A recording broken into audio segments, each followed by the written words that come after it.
Welcome to Three Dads Over Coffee, where the conversations are unscripted, irreverent, quite possibly irrelevant, and always illuminating.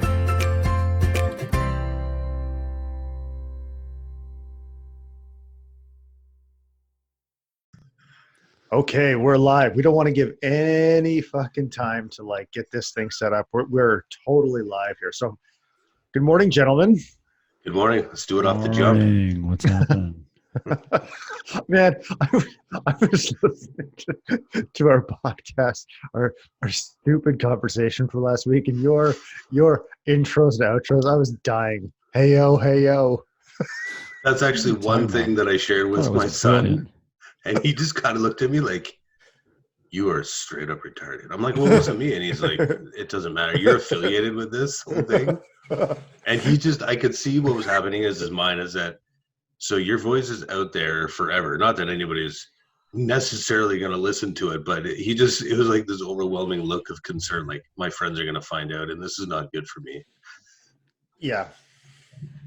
You're welcome. It is not just you, Scott. It's me too, but yeah, no. So we are. Hey-o. That was pretty stupid. I even shook my head. I was like, where the hell did that come from? Yeah, but it added to the whole, it added to the whole first episode. It was amazing. It's pretty real. That's pretty much how all my relationships start. Hand to end. Blind date. Hey-o. It's like, well, I can see you. What? And it's like, and we're done. Okay, hey-o. Right. That was quick. Dad, why are you home so quick? Yeah, catchphrase. Sorry. Oh, God. Okay. Well, where do we go from here? Yeah. Well, nowhere but down. So you guys will be thrilled to know that I checked just before we got on this call. We have 43 downloads. We are off to the races. That's amazing. Now we have to qualify rather. One of those is mine. This is mine. Yeah. So 41, but still, it's cool. I mean, just whatever. Right. I mean, anybody that wants to listen and finds this, even entertaining is cool. So those people are clearly encouraging us to be even more stupid. Yeah, and I'm actually to continue concerned, at least with the same level of stupidity. I'm slightly concerned that after 1 week, we've already found 41 people that are I don't know, if it's entertainment, great, but if it's like guidance, it's like, oh God. Well, there's three of us on the call on this conversation, so I figure if it's 44 this week, I expect when I come back next week it will be at 47. Yeah. Yes, sir. Yeah. Right. Yeah. I don't know. I mean, I think this is the kind of thing, honestly, that guys are probably listening to, and they're like, I've thought of that before. Why haven't I done that? And so I really think it's the kind of thing. And Jason, you and I talked about this for off and on for a couple of months before actually doing this. So, but thanks for doing all the technical stuff behind the scenes. Oh yeah, man, it's no problem at all. So, I was going to do, I had a momentous event this week and I wanted to do a product review of the Manscaper, but I actually left it. So I ordered the Manscaper Lawnmower 2.0 for some, what did I call it? I was talking to somebody at work and I was saying it's full spectrum care, right? Full spectrum care. Yeah. It wasn't a female coworker, I hope. It actually was. It was Maria, John. So, That's amazing. Yeah. So, I mean, the package. I'm not going to go through. I'll do it next time. I'll actually. Yeah. Yes. Mm. So, anyways, I got it. And anyway, the marketing and the packaging is hilarious. But because I left it in my bedroom, I don't want to go wake Tanya up. I'm gonna refrain. I'm gonna just postpone the product review for a week. But yes, it works well. I'll say that, and then we'll go into more detail next week. Sounds good. Hey, so one thing. Sorry, go ahead, Scott. It's a teaser. It's a teaser. You got to come back next week for the full. And when I say the full fucking details, we're going deep. Okay, we're going deep. Hold on. Is there video with this? Yeah. I'm not down to that. YouTube YouTube is going to start pulling everything. Every nook, every cranny. Like it's going to be like a Google flyover, you know? Oh God. Oh, Jesus. Anyways. Wow. Yeah, I don't even know what to get. So much hair, so much feces, so much. I don't know about you guys. I'm ready to get back to the heyo heyo. Yeah, I think let's cue that up. We should probably have that just queued up, ready to go, just to get us back on track. Hey, so on a serious note, I want to talk about something I think you might be interested in Scott, and I don't give a shit if you're interested at all, John. But thank you. Yeah. So no, so you guys heard my cat died this week, so we had to get it put down. And what was really interesting about that was, so she's about 12. We got her from the pound, so just probably about 12. And she'd been just an amazing cat. And she had cancer, so we had to get her put down. She hadn't been eating and stuff like that. And I thought was really interesting about that was I really wasn't. I'm not a huge animal lover. I would say I'm personally ambivalent one way. I don't care one way or the other if we have animals, but I do recognize that they're a net positive for our family. Because with the kids and Tanya, they're especially Tanya is more attached to, has really deeply attached to them. But here's the thing: when I got the cat, so this is a little bit of a reveal. I don't know if we talked about this last week. So my first wife died, and I got a cat. When I moved out of our home, I got a cat for the kids. And so when the cat died, it's like this connection between like these two lives, right? I wrote a post about this in the Alliance earlier this week. But what I found interesting was when she died, so I've been telling myself this story about, oh, she's this bridge between two lives or whatever. And then as leading up to it, like, I know she's going to get put down. Like, I'm not upset about it at all. Until she was put down, and then I got a little bit upset. I got quite upset about it for a few minutes, maybe 5 minutes or 10 minutes. But here's the thing: I wonder if, when I think about the meaning that I put on this fucking cat and how it was like this bridge between two lives and all this, I was like thinking about it. I'm like, do I actually feel that? Or do I just want to feel that? Like, do I want it to be significant somehow? And then I was like, but really, what's the difference? If I feel that or I want to feel like that, like, is there really a distinction between those two things? So, and as I was talking to Tanya about it, she's like, I was all like saying this to her. She goes, why don't you just leave it at she meant something to you and just fucking leave it at that? Why does it have to be more complicated? But I guess my question is, I don't even know if it's a question, but I think what is interesting, I'd love to talk to you guys about, is this idea of, how we make meaning out of shit and how the stories we tell ourselves influence the way we look at things. So Scott, I was thinking of obviously you with the loss of your wife and all that, but I don't know. I don't even know I think I'll just stop talking because I've been rambling for 5 minutes, but what do you guys think about that? Like the idea of, I don't know, the stories we tell ourselves or the meaning we make out of previous events or what happens to us. Absolutely. Yeah, no, I can see myself doing that. I can think of many occasions when I've kind of retroactively piled on a bunch of meaning to it. Maybe some of it was because I felt I should. Yes. There was, some societal pressure, especially when you're talking about the death of a family member, pet, or, a relative. Of, you're expected to feel very sorry and sad. And the idea of being, for example, celebratory is horrifying to people. But really, that's kind of what we all say, isn't it? We should celebrate someone's death. And it's like, when I die, I want people to be happy. I'm like, man, people are not going to be happy.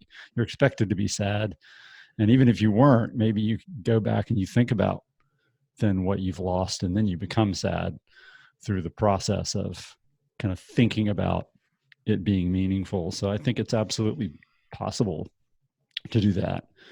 And yeah, I'm not so sure that's the most healthy the most healthy way to do it. I mean, maybe it seems cold to just be matter of fact about it, and maybe there's a good balance between finding some meaning in it and not overdoing it, and just going on with your life. In particular, for my kids, I mean, I don't want to teach them to be. Maybe this isn't the right word. I don't want to teach them to be dramatic, to be overly dramatic when they lose something. Not if they lose something, when. I mean, it's going to happen. I'm going to pass away someday. Things and people they love will leave them. And, if you're devastated every single time, that doesn't serve you very well. That's my take, at least. So some of it's just practical. Does that serve you? Yeah. Yeah, I think that's the question, right, Scott, is how does it really serve you? And the one thing that I've come to realize, and I've been fortunate in the sense that, somebody, I haven't lost somebody super close to me like you guys have. But I think we just need to be more authentic about how that affects us. Like, I think sometimes, it kind of catches us off guard as far as how it makes us feel. And it could be something as devastating as the loss of, in this case, with you guys, your wife, or it could just be, how you feel if you, I don't know, miss the payment on paying a bill or something, and you're just like, you feel like shit, and it's just like, well, how do I, should I feel that way? And I do agree with you, Scott, that, there's kind of like this expected way that we're supposed to behave, and I think, certainly as guys, but, for women as well. And the more genuine that we can be with ourselves, I think, first and foremost, and then the way that we, demonstrate and show that with our kids and with our wives, I think that's critically important. I think that there becomes a certain point in most people's lives where it's just kind of like, yeah, Jason alluded to it earlier, like, I'm just going to accept who I am and how I react. And that's okay. It may seem like, wow, that's a really weird way for Jason to react, just as an example. But if that's genuine for him, then that's the right reaction, right? And while we actually lost our family dog about 2 years ago, and we had him since our oldest was like 2, and I was kind of like Jason. I was like super ambivalent about, a pet in the family. And initially I could not give a shit. I was like, look, I got 2 kids in diapers. I'm just trying to survive. I got to work. I got to just whatever. And then we were all at the family cottage. And like, so my parents were there, my 2 brothers were there, their other halves, and then my wife and our boys. And he died our first night up there. And he was like the guy he was the dog that we'd bring up camping. And he died on the first fucking night. And I was a mess, and I would not have expected that at all. And I was just like, man, like, obviously for me, because, family is so important to me, I had just such a raw and visceral reaction. And I thought it was important that the boys saw that too. So, yeah, I think we just need to be more genuine with how we react to the different events in our lives. And when the more people see that, I think the more genuine maybe they're, dare I say, inspired, or they want to be themselves. Yeah, absolutely. I just pictured you sobbing in a Speedo. And it's actually really a thong, weird. But yeah. It's really weird. That's gonna be the name of my autobiography, Sobbing in a Speedo.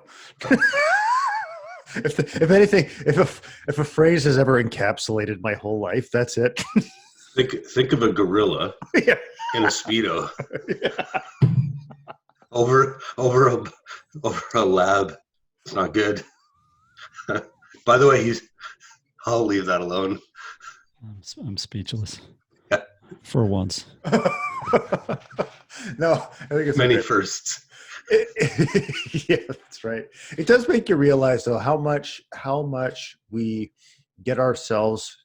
I mean, how much the way we look at things either gets us into trouble, or like is helpful, or maybe hinders us. Right? I mean, it's crazy to. I think as I, maybe develop myself, or whatever you want to call it, I just become more aware of how much I and we all like how we all shape the world we live in, right? By our beliefs, the baggage we carry around, the experiences we've had or whatever. And so when I look at some of these things and I recognize how malleable or, or shapeable, I guess, the way we look at what's happening to us right now and the way we look at us in the past, I'm always trying to, not always successfully, but I'm always trying to positively reframe that in some way, like trying to find I don't want to say a better, but a healthier, more constructive way of looking at it. Because when I look at like, the journey from Cindy's death, and I'm sure you're the same, Scott, is, the way I think and talk about it has changed dramatically over time. Right. Like, so it really isn't. And I think that experience has made me realize that, man, like I do actually have the power, immense power, all the power to, to intentionally choose how I look at this. It's fucking hard sometimes to do that. And I don't, like I said, I fail at times, but it's a really liberating thing to recognize that I have the power to change the lens through which I am looking at the world. Change the lens through which I interact with the world or look at the world. Yeah. And I think one of the best ways you can do that is ask questions, ask yourself questions. Like, Tanya was asking you, maybe it's just that, she meant the cat, meant a lot to you. Mm-hmm. Maybe it's, you just ask, okay, why am I feeling that way? And that's one of the things that I've learned recently. It's like, okay, so I'm feeling really irritable this week for some reason under this whole COVID lockdown. Why is that? What's changed? And sometimes I don't think the answer necessarily comes, but I think it's important to challenge yourself with that question. And conversely, other people around you can help to do that as well, just so you get a better idea of, again, how you're looking at the world. And can you change that? If you're like, well, okay, I'm looking at it through this lens because for whatever reason I'm overly negative. Well, maybe it's an opportunity to change that. Maybe you realize that there's not necessarily a reason to that, or you need to show yourself more self-compassion, and therefore it changes. Yeah, absolutely. I mean, I love that message, and I appreciate you telling that story about your cat. It definitely brings up a lot of specific memories for me. Well, one of the things I guess I'll say is that when I was, going through my grief, and of course, I guess I can say I'm still going through it, but even grief is just one of these catch-all words, and we just throw it out there and we say, well, I'm still grieving. And I'm like, I don't know. I mean, I guess I am, but that kind of makes it seem like I'm still really sad about it, which is a way I think that it's often meant. And I don't mean that. That's not what I mean. But anyway, in my grieving process, I mean, at the beginning, I was a huge victim. This was something that happened to me, and it was terrible and it was awful. And you get the puppy dog eyes from everybody. And man, did you ever get off on that? Like, I don't know. Like, absolutely. I did. I absolutely totally wanted that. Yeah, me too, man. Totally. I needed it. I mean, it was such a powerful thing. I mean, I remember telling just complete strangers, like going into the bank or something. I'm like, who the hell are you? Now it's so embarrassing thinking about that now. But I mean, eventually, I mean, I think I learned, and you mentioned the Alliance, that's definitely a shout out we need to give, but we'll do that later. Mm-hmm. That, I do have some control over that. Maybe not control, but I mean, I have some skills that I can practice to not be a victim to that, for sure. The other thing that I want to say is that I lost my train of thought. Damn it. Come on. Well, I mean, it's to go back to the expectation thing. Like when you talk about maybe not feeling as sad about the death of a family pet, I mean, that's an unpopular position to take. And if I were to say anything, like I've spoken to many people and of course I'm in other groups like widower and widow groups, and even people who have lost someone in some of the sobriety groups that I'm in. I mean, they're drinking, so they say, because they lost a spouse or something like that. And they're just, I mean, it's been like 6 years or longer, and they're still just devastated about this loss. And I'm like, I feel I have to be careful after, granted, 3.5 years. I'm not devastated at this point in my life. I mean, I'm just not. But it's kind of sounds dishonorable to say that. Like, it's kind of like people expect that I should be in a really difficult spot. And as I said last week, I mean, like at this point in time, having my kids home, being around them, I'm loving that. This is great. This is a great time. So right now, I don't feel devastated. But close friends and family of Ashley might be kind of offended by that. And certainly they were offended whenever I mentioned this a year or two ago, when I had really started to figure out a couple of things about myself and that I was moving forward. And they weren't, I guess, I don't know. They were not at all receptive, I think, to that message. And I get, everybody's got their own thing. Sure. But it was a very strong expectation to be devastated by loss. And I don't know what that says about me. Maybe I just feel that pressure of society more than others. That's really interesting, actually, because Tanya went through something very similar. She has got this fascination, and I don't want to say ease. I don't know if ease is the right word, but like this, I guess I'll just say fascination with death and dying, and that whole process and the way we think about it, like as a society. And because I mean, the way we think about it is totally different. I mean, it's different all over the world. And what she like, so her mom died about a year and a half ago. And it's so interesting how for her, the way she looked at it was, number one, this is my mom's journey. And number two, is she chooses to see and connect with her mom, like in lots of different ways. Like, for example, whether she's hearing the birds chirping or, convening, like being out in nature, whatever, she feels and sometimes talks to her mom. And so she feels like there is still a connection there. And so her ability to navigate that was it was amazing, man. Like to see her go through that. And then on the other hand, her sister, who, and there's no right or wrong way of doing this, like of going through this process, but her sister is, I think, still devastated by it, right? Like it feels like, she was ripped off. Her mom was robbed, or, basically robbed from her too young.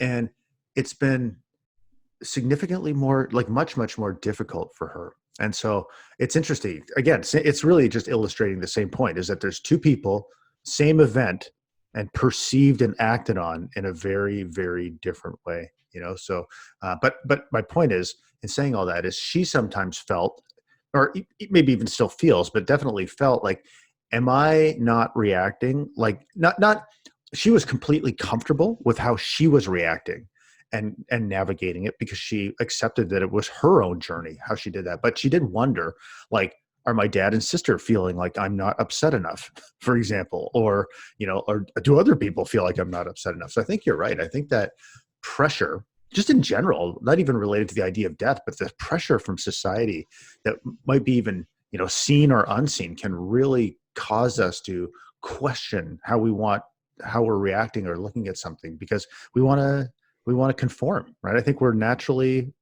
wired to want to conform, to be part of a group. And we're like into anthropology now. Go, take it away. I'm out of my fucking depth. Yeah, I agree. Like, specifically, there's the idea of death, and if you've lost somebody in your process of grieving, but it's also how you process anything. I mean, I think that, Jason, as you said, like, we have the general idea of wanting to conform because it's basically a form of acceptance, and everybody to some degree wants that. What that looks like for each and everybody looks and feels different. And I think as you get older, as anybody gets older, you become more comfortable with the fact that, this is how I process any specific situation. And whether it's, the other night, one of my boys was, doing something that I didn't like, and I disciplined him. My wife kind of looked at me like, well, you shouldn't have done that. I'll be like, look, happy to talk about it, but that's how I felt about it at the time.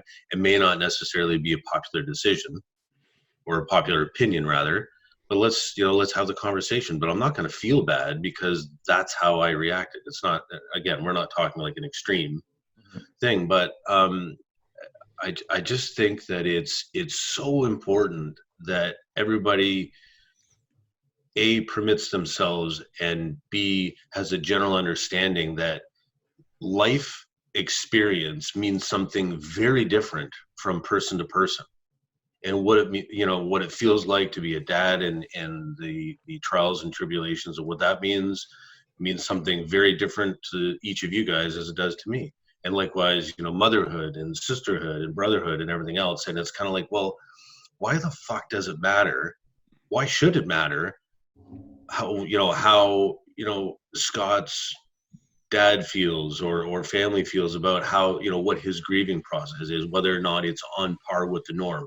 Ultimately, what the fuck does that mean? It means nothing. It means, quite frankly, added pressure on, in this case, him, as he's working through that process, which does him zero service. And it's a lot easier to see when you're outside of the situation, or when you're kind of beyond that critical, highly emotive state. But I think it is absolutely critically important that people just in general understand that it's a personal journey. Life is a personal journey, and how we react is going to consistently grow and evolve as we do. Boom.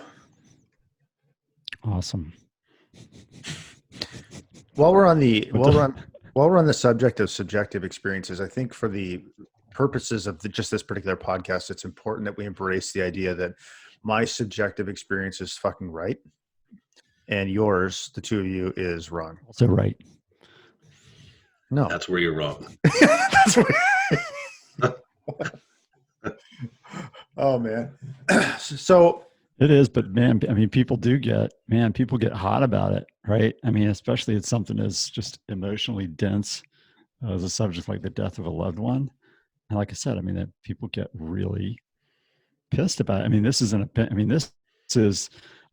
strong, this is a belief. I don't think it is.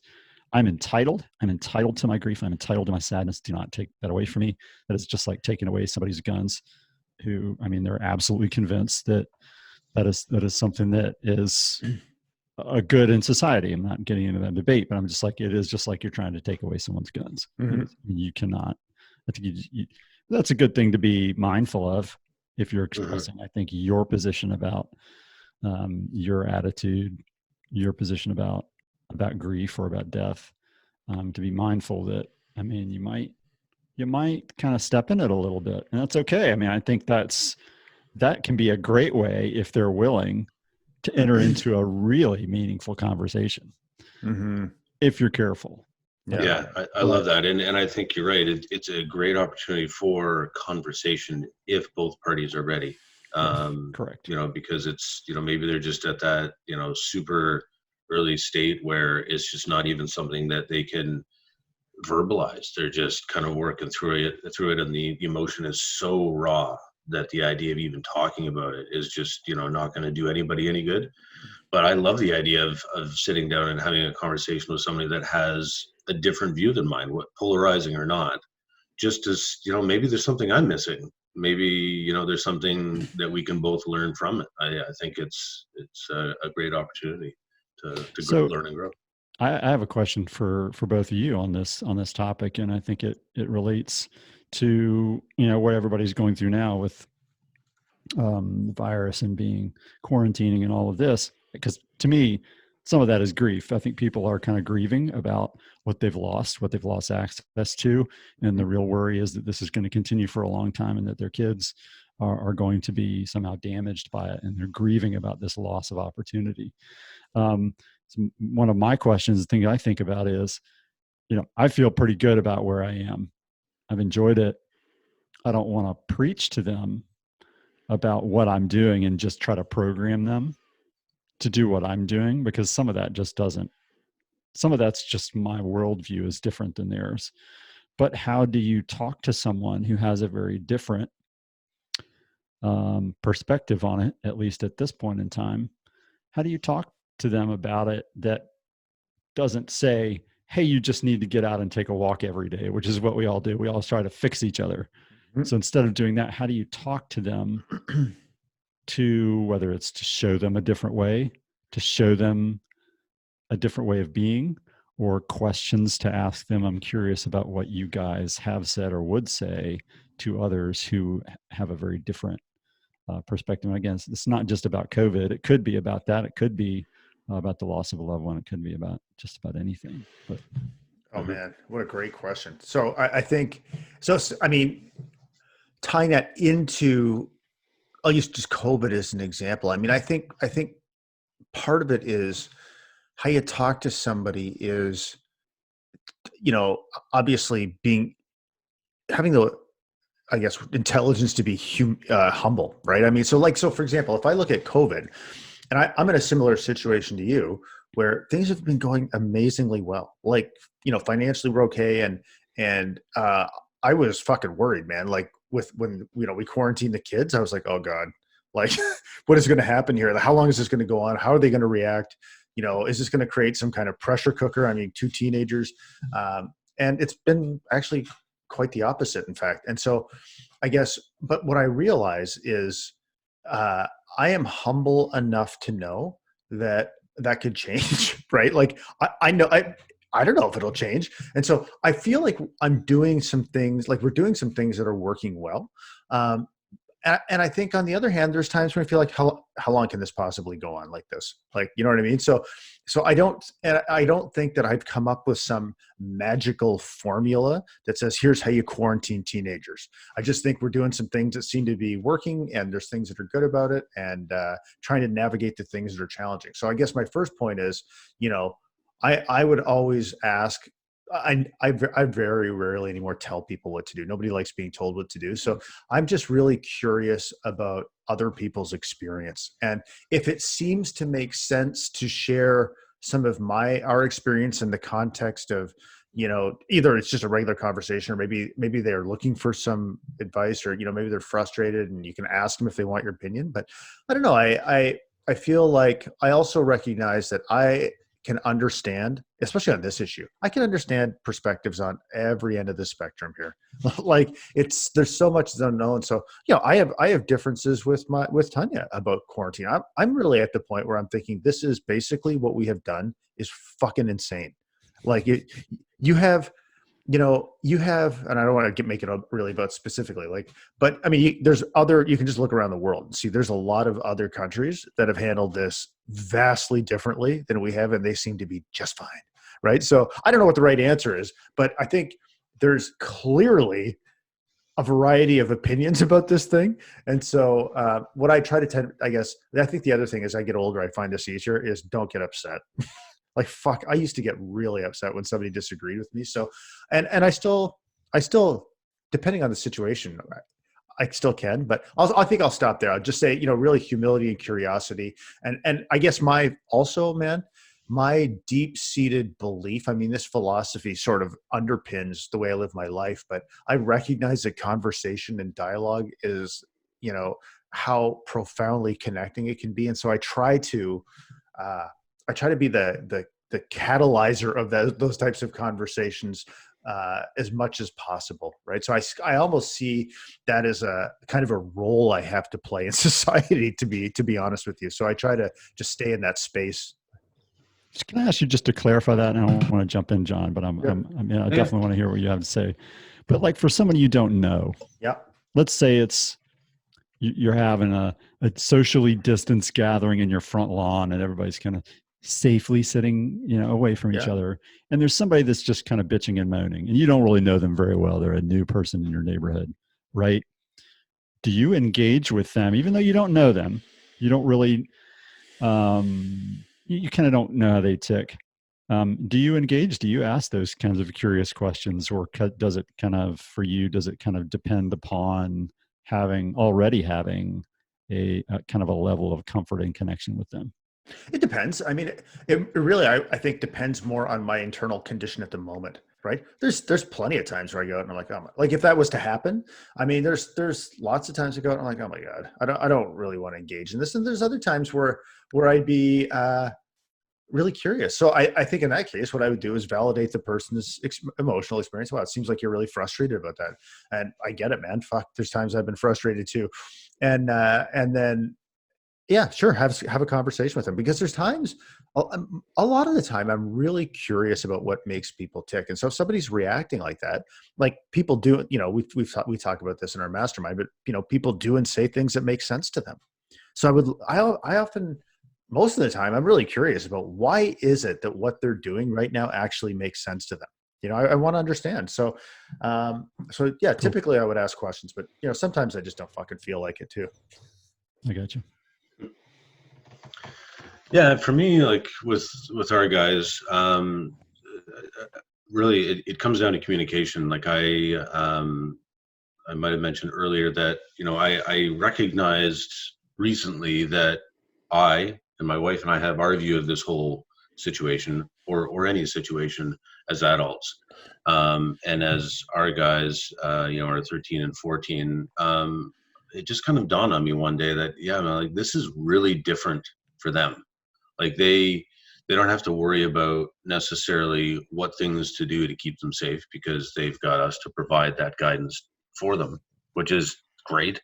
But on the other hand, I also wanted to know, and I wanted to be curious and ask questions, just to say, like, how are you feeling about this?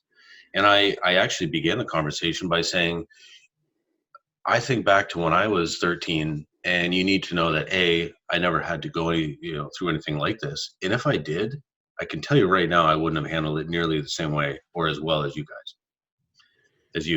And that was really the seed for a really amazing conversation, and many more since. Each of my boys have come to us to say, hey, you know what, I want to talk to you about something that I'm really, stressed about. And it could be, COVID related, or it could be, I'm really struggling with, just the amount of schoolwork, or the type of stuff that I'm trying to do virtually and online. And so it's really just to ask the questions and understand, again, going back to what we were talking about earlier, they've got their own journey and how they're experiencing it as, undeveloped young men in this case. I think it's important they also understand that it's important to have those conversations, that we exhibit that, that it's not just something you need to kind of bottle up and grind through. And I wasn't necessarily ever told that, growing up, but that's important to share that and to talk through it, because you don't necessarily know what it means to you. So I find that's really been, the most critical thing, is just to keep the communication open, and it's worked well. Cool, man. So, hey, that actually brings up a really interesting thing that happened last night, talking about differences of opinion. So, like, my kids are 16 and 15, two daughters. And what's really fascinating is, so we were eating dinner together last night, which is something else that happens significantly more often than it did with pre-COVID. But we were talking about, the issue doesn't matter, but we were talking about like transgender, like gender fluidity and all that kind of stuff. And so what was really, it's because they're totally like woke young people, right? So what was really, and honestly, it's just not an issue that I've spent a lot of time thinking about, right? So I don't really have a well-formed opinion about it, but we're talking about that, and also the context of like me saying, I don't think any fucking word should be like, I don't think you should not be allowed to say a word, any word, right? It's crazy. Like, we got to create a fucking space where different ideas and dialogue and people can be offended, and like all of those things, like a vigorous public discourse, rather than trying to like cancel everybody out who doesn't agree with you, right? So anyways, but what was interesting about it was my kids they're quite sharp, and they are quite, their logical, like their reasoning skills are developing, right? And it was a really interesting conversation. And on one hand, because I'm not used to them, that was the way they approached that conversation, where I almost felt like they had some really well-reasoned points of view and great questions. And I found myself getting a bit flustered at the table, because we don't really haven't had like conversations at that level before. So on one hand, I'm like, this is fucking great that we're having this conversation right now. And then on the other hand, I'm like, I think they're winning. I feel like they might, like, that's actually what was going through my mind, right? Like, and I'm actually, on one hand, I'm fucking happy about it. On the other hand, I'm like, it was a really funny situation, man. But it was a cool conversation. Yeah, that's got to be awesome. cool just to get to that point where you're having those types of conversations with your kids where it's like, hold on a second, we just went to the next level. Yeah, that's what it felt like for sure. Yeah, for sure. That's It cool. is. It's challenging too, because of course they start throwing your words back at you and you're like, holy crap, I am totally up to it, Yeah. because I get called on my hypocrisy by my kids. It was like yesterday you said the opposite and I'm like, you know what, you're right. Yeah, I did. And go to your room. Yeah. You're right, but I'm still right. Yeah. I'm still paying the bills. But no, I mean, it's like, it kind of is. It's a huge slice of humble pie, regularly, and I think so many other parents, people that I talk to, are all about kind of having this show of force, this show of strength. I need to be strong for my kids. I need to be kind of the leader, the authority figure in the house. I mean, it is that. I mean, my kids are minors, I do make a lot of decisions for them, but I don't want them to feel like they can't respond if they think I'm wrong. I would like for them to do it in a productive way and not in an emotional way. But I do want them in a way to kind of talk back to me. But it's hard. It is hard to kind of keep that I'm like, what are you doing talking back to me? It is hard to keep that in, but it's really what I want. It's really what I want them to do. So it is both things at the same time. It is just this amazing feeling that they've grown so much to be able to stick up for themselves, to be able to create not an argument, but just to stick up for themselves.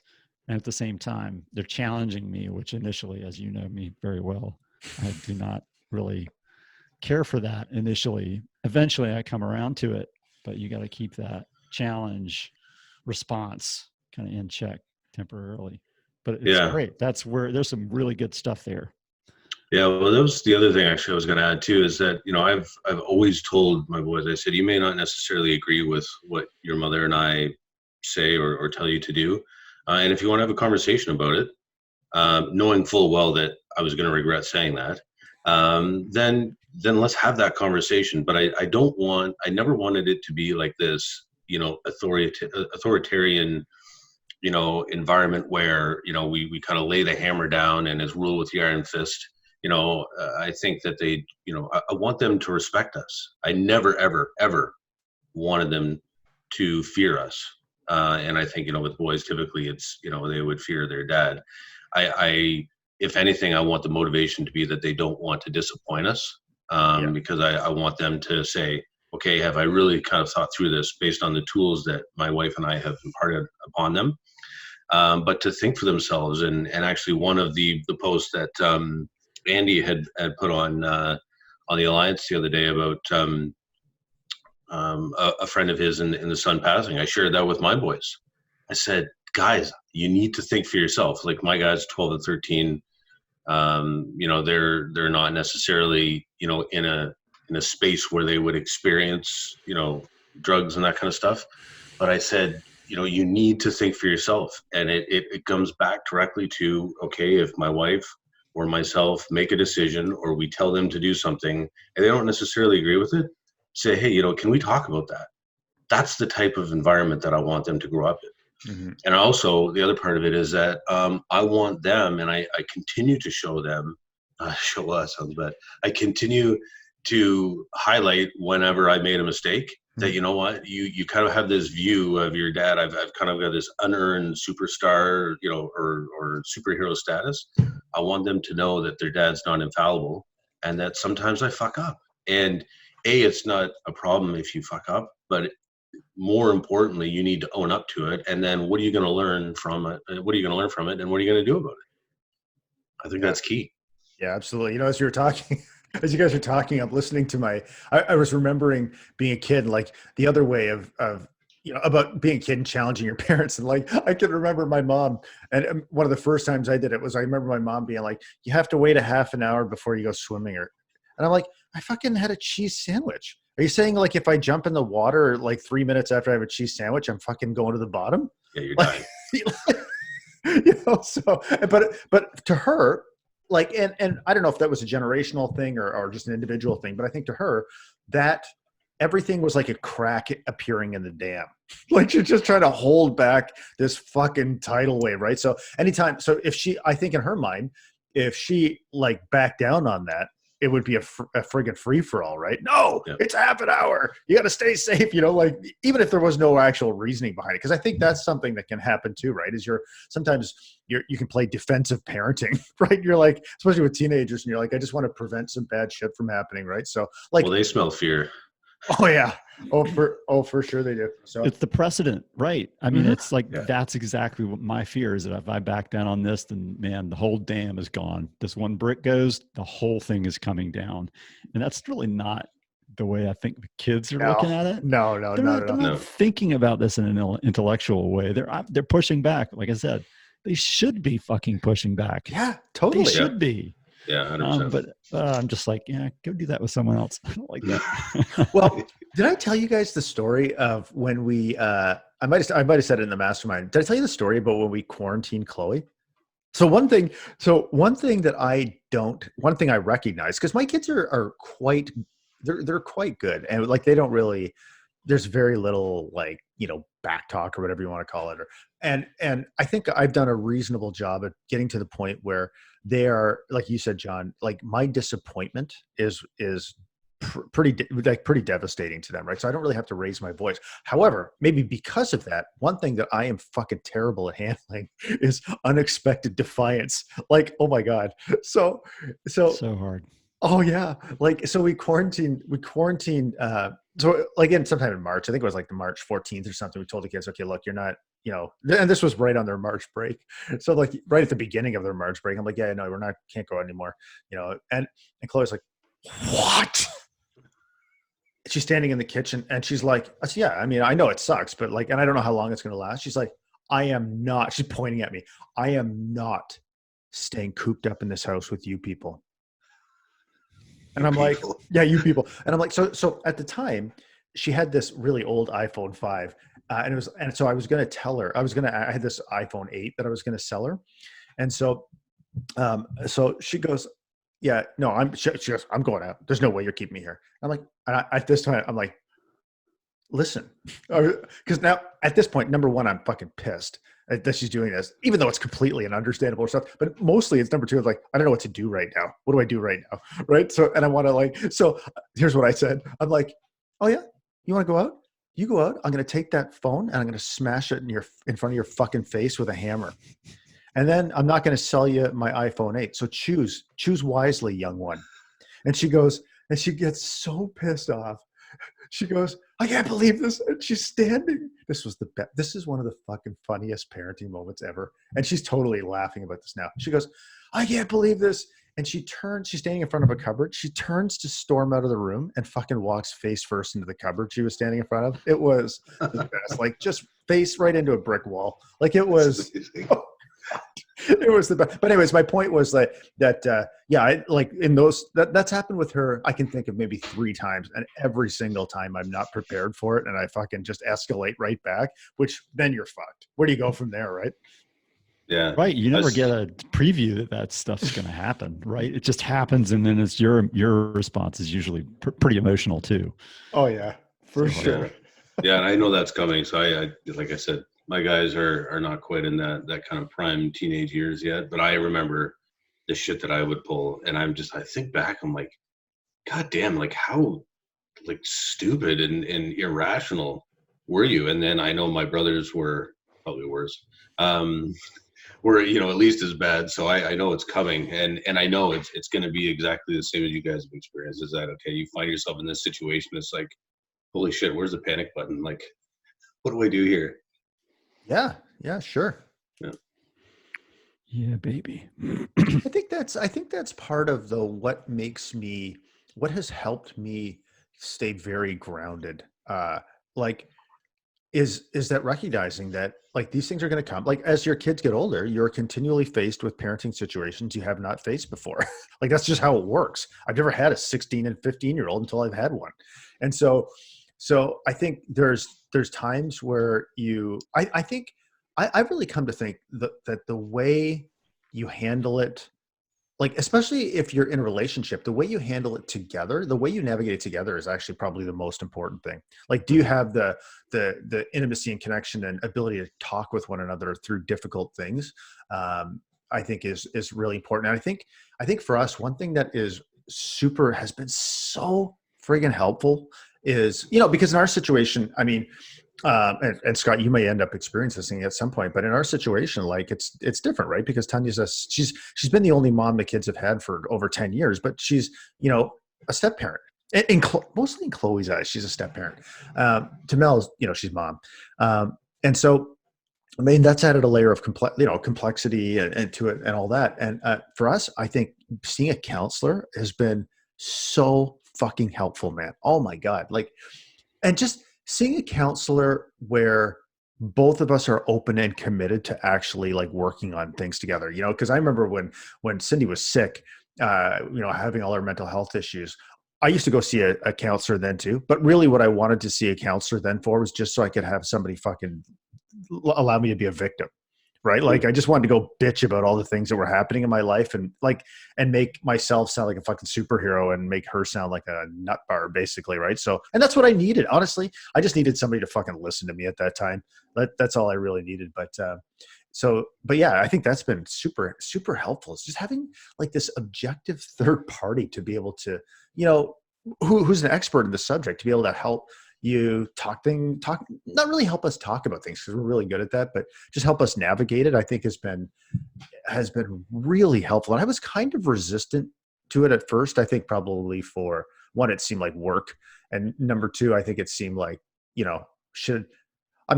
honestly, I remember saying at one point, I fucking wrote a book about parenting. Like I feel like I should know what I'm doing right now, but I definitely feel like I don't.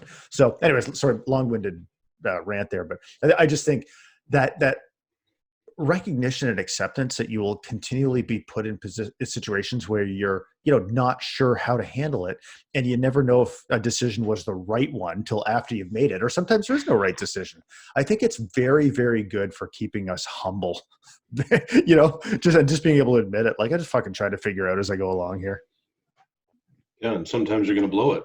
That's the other thing too, is that, there's this expectation is that, well, I'm the parent and I'm going to, I'm faced with a situation, whether it's one that kind of you're not expecting or one that that you're going to handle it the right way. Well, yeah. that is a ridiculous statement or notion to think that, yeah, like as you said, I've never raised a 14-year-old before. So as my son gets older, I'm going to be faced with things that are different than my experiences. So how I react or my wife reacts is going to be different than, maybe it should be. Like, mistakes are going to be made. You got to learn from them. Absolutely. Have you ever made a mistake, Scott? Nope. I don't think so. No, of course. Seriously, you mentioned about like the parenting. Of course, there are thousands of books on parenting, but they've all got their lens on the world. And they're all, some of them are just dramatically different. I remember when we kind of started a family, and I can't remember what was the name of that one. I think it's called like Baby Wise. I don't know if you know that. This one it's very much about structure, that you absolutely have to put tons of structure in your day.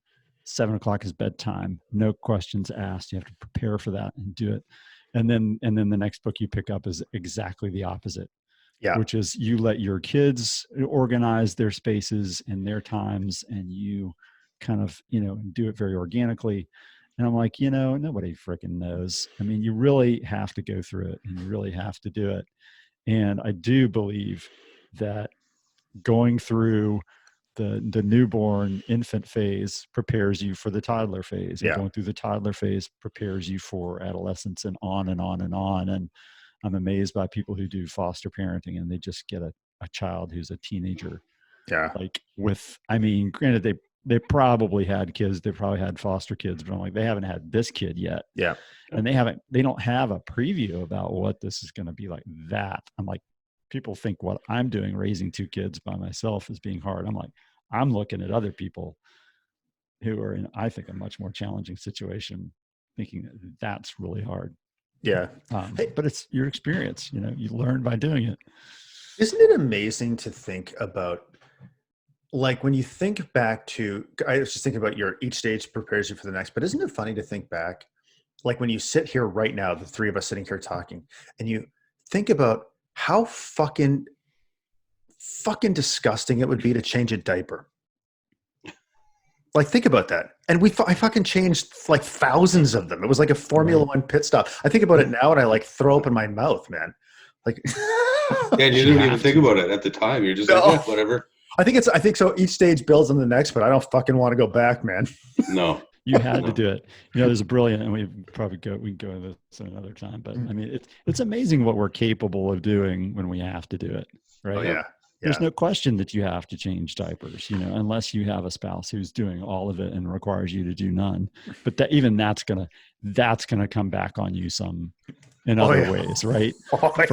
For guys who just never, and I guess that was a generational thing. I don't think my dad ever got near one. No, mine neither. So, but we can do a lot when we're forced to do it. Yes, sir. Well, I think that so. Before we wrap up here real quick, I just want to say I had this idea for the show next week. So I talked about doing a product review of the Landscaper. I'm thinking if we want to really like fucking launch this podcast into the stratosphere, I'm thinking not just a product review of the Manscaper, but a live demo. Oh, Jesus. Okay. People can't unsee that. Yeah, we're doing audio only next week. That's right. 4K video. Studio lighting. Ultra HD. Oh, yeah. So, okay, think about it. You can do that. Yeah, okay. I'm fine with the product review, but I might drop off the call. I'm wearing goggles, by the way. Okay. Yeah. Okay, so Scott, I believe. I mean, this was a loose type of commitment, but I believe we ended the call last week with you somewhat committing to coming to this week with an outro. So go ahead. Take us home. Did we talk about that? I'm not sure. Probably not. Come on, drop something. And we're fucking done. And there you have it. You might be feeling dumber for having spent the last hour with us, and quite frankly, you might be right. We'll see you next time.